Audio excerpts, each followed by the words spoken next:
자, 이번에는 중간 배당부터 한번 해볼까요? 중간 배당부터.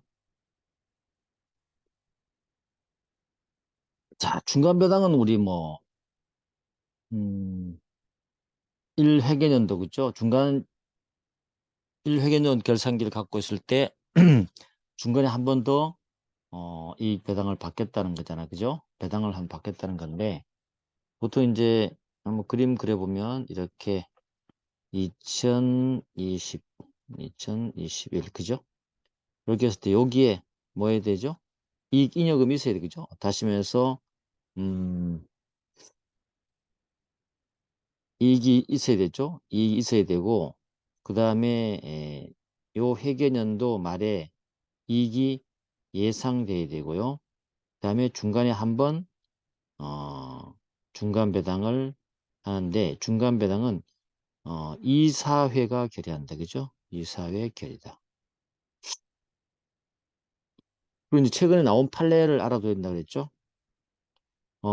중간 배당 딱 한 번만 할 수 있습니다. 판례가 1회만 가능하다. 그죠? 1회. 1회만 가능하다. 그 다음에 이사회 결의한 부분을 중간에 또 변경이나 수정 안 된다. 이게 최근에 판례니까 알아두셔야 돼. 알겠죠? 자, 보시면 연 1회 결산기를 정한 회사는 영업연도 중 1회에 한해요. 조문에 나와 있잖아요. 1회에 한해서. 이사회 결의로 일정한 날을 정해서 그날의 주주에 대해서 어, 이익을 배당할 수 있음을 뭘 한다? 정관. 요거 잊으시면 안 돼. 그죠? 정관의 규정이 있어야 돼. 정관. 정관의 규정이 있고 이 사회가 결의한다. 그 다음에 중간 배당은 직전 결산의 대차 대조 표상에 순자산액이 있어야 돼. 그죠? 순자산 일정 금액을 공제한 액을 한다. 이게 바로 뭐예요? 요때 이익이 있어야 돼. 남은 이익이 있어야 돼. 그죠? 예, 그래야만 가능하다. 그걸 여러분이 염두에 두시고 가보겠습니다. 그 다음에 4만 가보시면 아까도 얘기했지만 회사는 당해 결산기의 대차 대조 표상의 순자산액이 이익 배당 금액에 미치지 못할 우려가 있을 때는 중간 배당을 해서는 안 된다. 아까 말했듯이 당해 결산기쯤에 뭐요? 이익 발생이 예상해야 돼. 예상돼야 돼. 그렇죠. 그 해에 이익 발생도 되지 않는데 하면 안 되겠죠. 그죠? 그런데 이익 순자산액이 이익 배당금에 미치지 못한다는 것은 이익 발생이 예상되지 못함에도 불구하고 중간 배당을 했다. 이때 이사는 회사에 대해서 연대해서 그 차액 있죠. 배상할 책임이 있어요. 그 다만 이사가 어, 성실하게 예측을 해서 이익이 발생할 거라고 했는데 안 됐다는 거죠. 다시 말해서 이익 발생 예상을 판단함에 있어서 주의를 게을리하지 않음이 증명했다. 열심히 했는데 경제적인 상황 변동이라든지 다른 이유가 있겠죠. 이렇게 됐을 때는 어때요? 이익이 발생하지 않을 때는 책임을 묻지 않겠다는 뜻이죠. 그래서 이것도 옛날에 지문을 한번 나왔으니까 여러분들이 기억을 한번 해두셔야 된다. 그렇죠?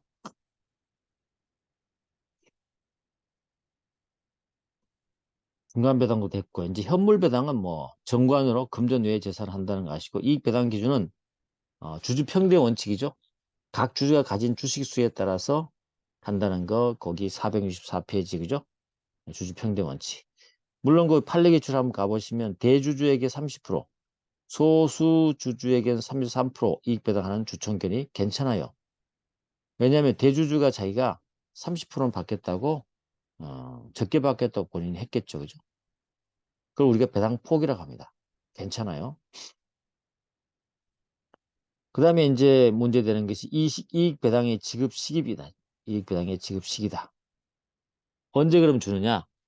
원래는요, 이 이익 배당이, 구체적 이익 배당이 되기 전까지는, 추상적 이익 배당 받을 수 있는 권리밖에 없죠. 언제? 이익배당, 다시면 이익배당을 위한 주주총회 결의가 있어야 돼요. 아니면 예외적으로 재무제표를 승인하는 이사회 결의가 있어야 돼요. 알겠죠? 결의가 있어야 돼요. 그래서 주총회는 이사회 결의가 필요합니다. 또 중간 배당을 하는 이사회 결의를 할 때는요. 그 하고 난 다음에 1개월 내에 중간 배당을 해야 돼요. 그렇죠? 그래서 이사회 결의를 한 날로부터 1개월 내 배당해야 된다. 중간 배당은. 알겠죠? 다만 주총회 또는 이사회에서 배당 지급 시기를 따로 정할 수는 있겠죠. 그리고 하나 알아둘 것은 배당금 지급 청구권 있죠. 이 구체적인 배당금 지급 청구권은 5년간 이를 행사하지 않으면 소멸시효가 완성돼요. 앞쪽에 일반 상사시효에 규정되어 따른 것이 아니고 아예 따로 5년이 규정되어 있다는 걸 여러분 알아두시면 되겠습니다.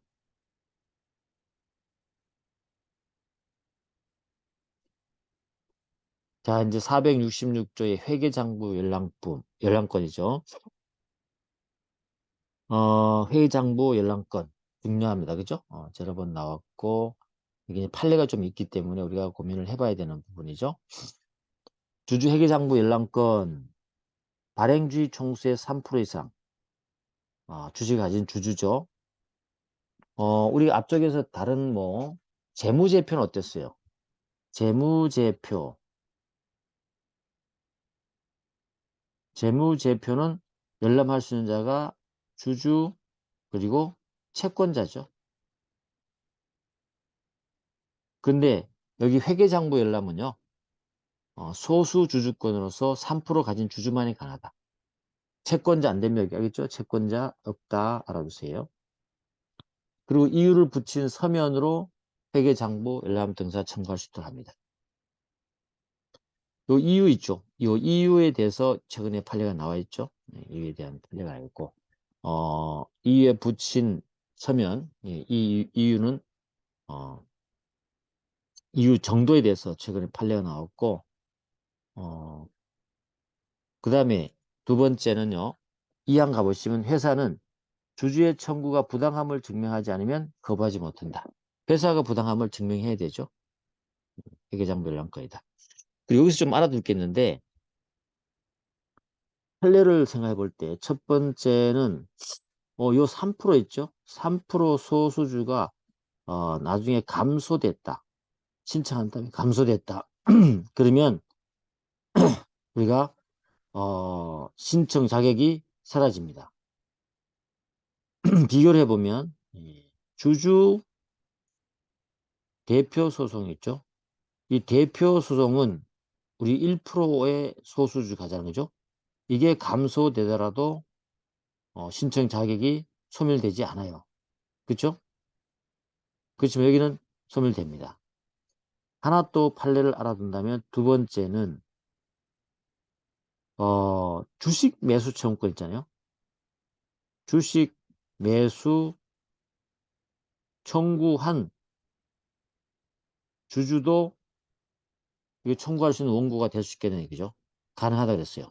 주식 매수 청구해서 돈을 받았을 때는 주주로서 지위가 상실되겠지만 그렇지 않을 때는 어때요? 주주로 지위를 갖고 있기 때문에 가능하다는 거죠. 그 다음에 세 번째는 이 회계장부 열람을 해주라는 해달라는 가처분 있죠. 가처분. 가처분도 가능하느냐 결정도 가능하냐 판례가 가능하다고 했다. 그죠?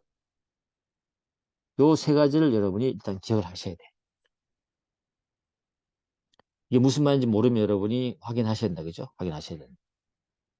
일단은 뭐 크게 회계장부 열람권 관련되는 건 그렇게 기억해 주시면 될 것 같아요. 자, 그래서 밑에 판례를 한번 가볼게요. 어, 그 3번 하고요. 3번 하고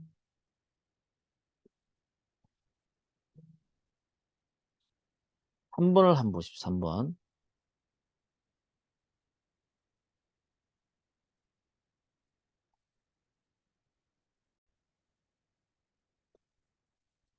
3번 보시면 이제 그 회계장부 중에서 자회사 회계장부도 우리 볼 수 있냐 이 문제잖아요. 그죠? 자회사 회계장부. 근데 오해하시면 안 돼. 잘 보셔야 돼요.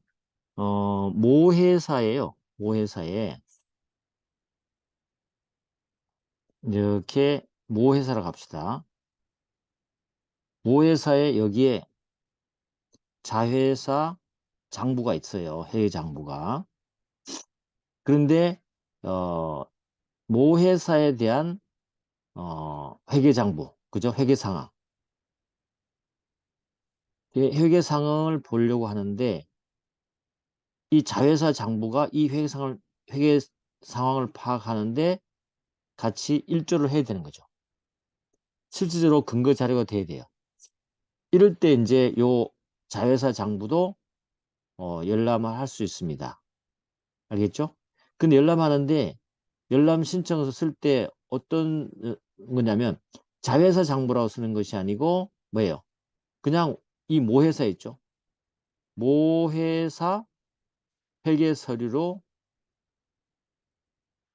청구하는 거예요. 알겠죠? 예, 그걸 알아두셔야 돼요. 그래서 한번 기억을 해 두셔야 돼요. 자회사 회계 장부라도 모자 관계에 있는 모회사에 보관되어 있어야 돼요.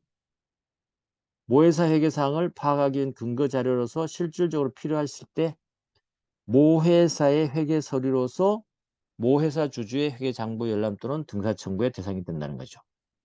이해됐죠? 그렇게 여러분 요걸 알아두시면 좋겠어요. 그거 하나 알아두면 되고 나머지는 뭐 보시면 되는 거고 그 다음에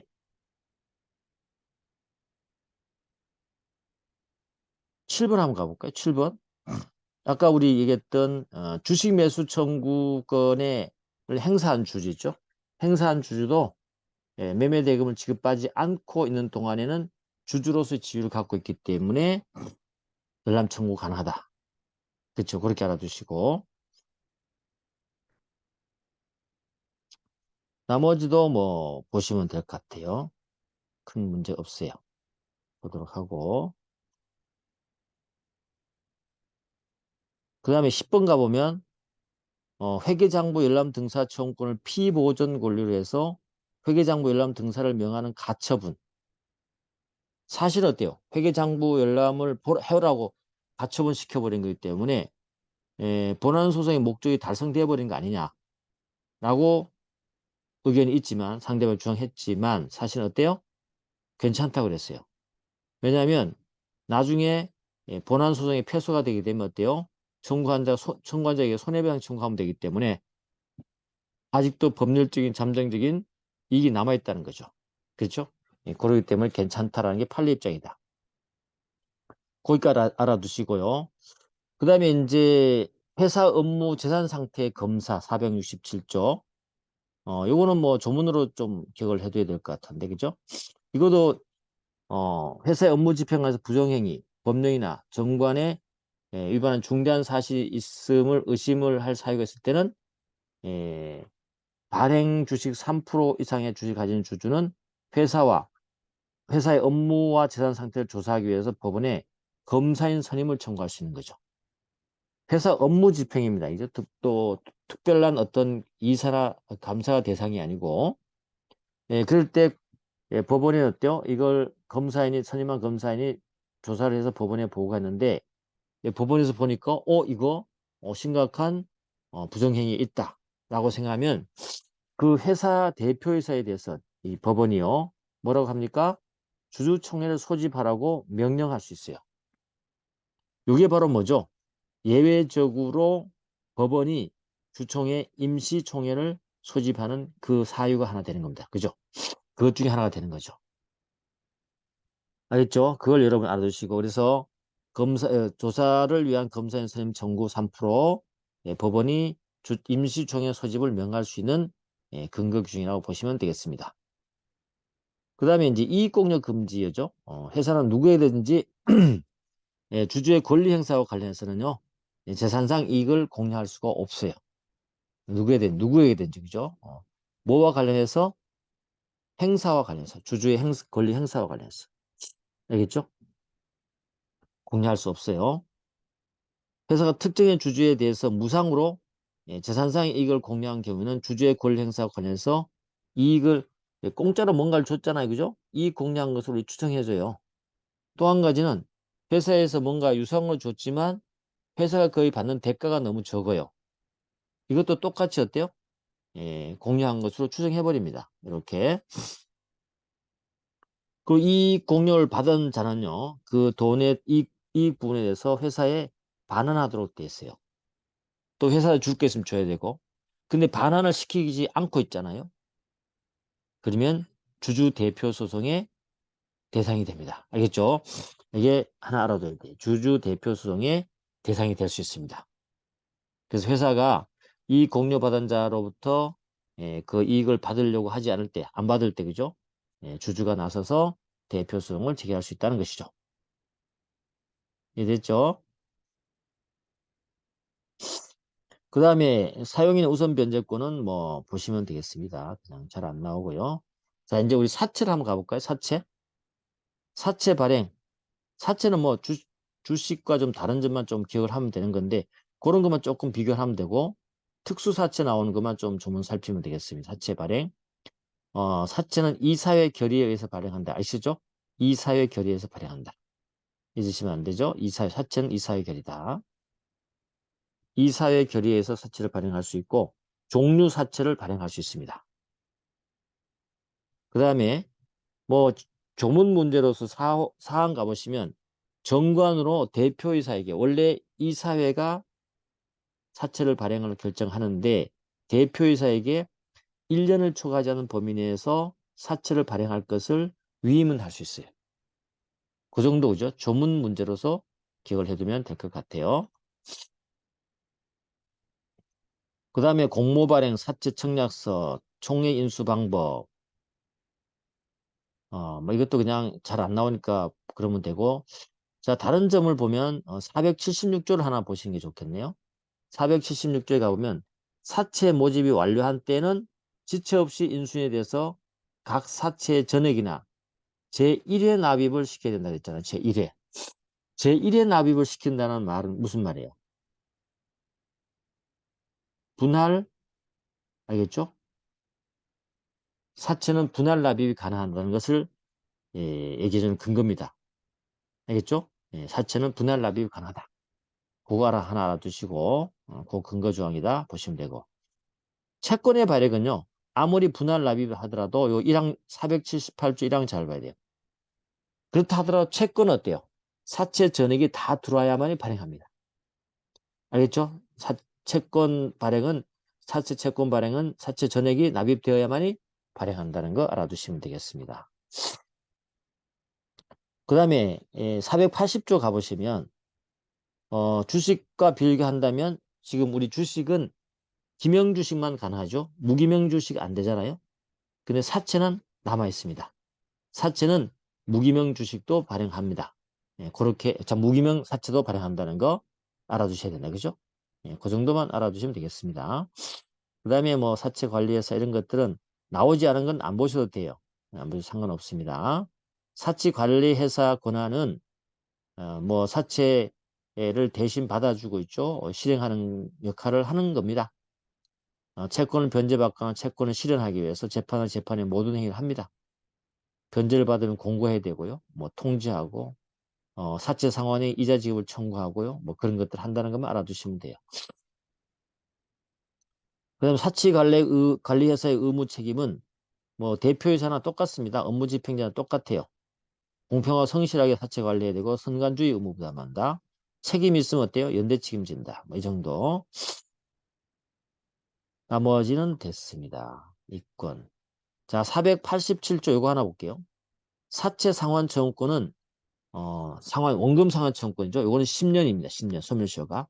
아예 여기에 487조 법에 규정되어 있다는 걸 여러분이 인식하셔야 돼요. 알겠죠? 인식하고 그 다음에 사채 관리회사에 대한 사채 상환 청구권 똑같고 사채 이자와 이권 상환한 공제액 있죠. 공제액 청구권. 이권과 상환한 공제액 이자 청구권 있죠. 사채 이자 청구권은 5년이라고 하시면 돼요.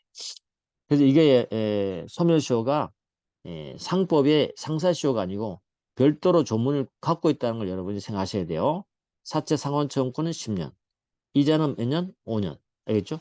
이렇게 기재하시면 됩니다. 기억하시면 돼요. 사채권자 집회도 크게 문제 안 됩니다. 이렇게 뭐 보실 거 없을 것 같고요. 사채권자도 됐고. 근데 사채권자 집회의 효력 부분 498조 정도만 하나 특이하니까 기억해 두면 사채권자 집회 결의는요. 법원의 인가를 받음으로써 효력이 발생해요. 다만 전원이 동의한 결의는 법원의 인가가 필요 없다는 거죠. 그리고 이 사채권자 집회 결의는 사채를 가진 모든 사채권자 효력이 발생합니다. 안에 대세적 효력 비슷한 게 나타난다는 거죠. 그렇게 알아두시면 돼요. 나머지 됐고요. 사채권자 비용도 되고 다 넘어가시면 돼요. 자, 이제 513조 전환사채부터 이제 특수사채인데 여기는 조문을 좀 또 알아둬야 되죠. 그래서 이번엔 여기까지 하도록 하겠습니다. 수고했습니다.